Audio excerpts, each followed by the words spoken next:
ఆదికాండము 4వ అధ్యాయంలో కయీను వంశం గురించి చెబుతూ కేవలం పురుషుల పేర్లనే కాకుండా నయమా పేరును కూడా ప్రత్యేకంగా ప్రస్తావిస్తారు. బైబిల్లో ఇలా ఒక స్త్రీ పేరును ప్రత్యేకంగా పేర్కొన్నారు అంటే ఆమె చరిత్రలో చాలా కీలకమైన వ్యక్తి అయి ఉండాలి. అంటే జలప్రళయం తర్వాత మిగిలిన ఏకైక స్త్రీలలో ఆమె ఒకరు. నయమా పేరునకు అర్థం సంతోషకరమైనది లేదా మనోహరమైనది అని. ఆమె నీతి ద్వారా దేవుని దృష్టిలో దయ పొందినదని, అందుకే ఓడలో ప్రవేశించే అవకాశం ఆమెకి దక్కిందని సాంప్రదాయంగా మనం చెప్పవచ్చు.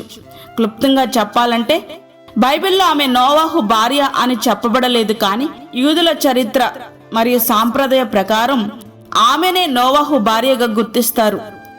బైబిల్కు వెలుపల ఉన్న ప్రాచీన రికార్డులే దీనికి ప్రధాన ఆధారాలు. నయమా లోహపు పనిముట్లు కనిపెట్టిన తుబల్కయీము సోదరి. ఆమె అందగత్తె మాత్రమే కాదు, అత్యంత వివేకవంతురాలు.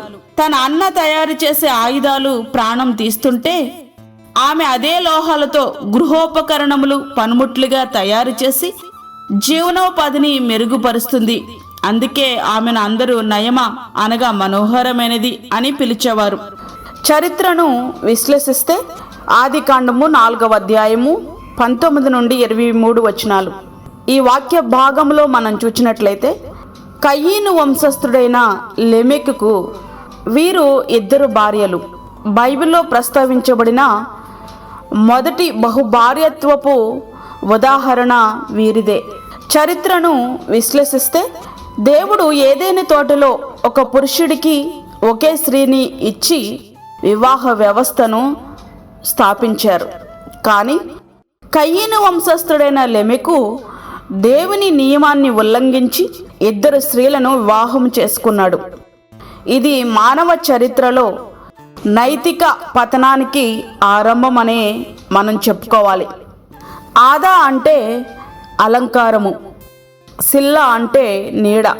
దీనిని బట్టి అప్పట్లో స్త్రీలను కేవలం అందానికి, ఆకర్షణకు మాత్రమే ప్రాధాన్యతనిచ్చే వస్తువులుగా చూడడం మొదలైందని మనకి అర్థమవుతుంది.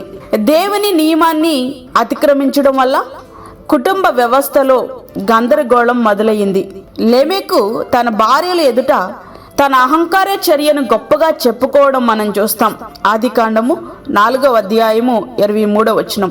ఈ వచనంలో లెమెకు తన 2 భార్యలైన ఆదా మరియు సిల్లాలతో ఇలా అంటాడు: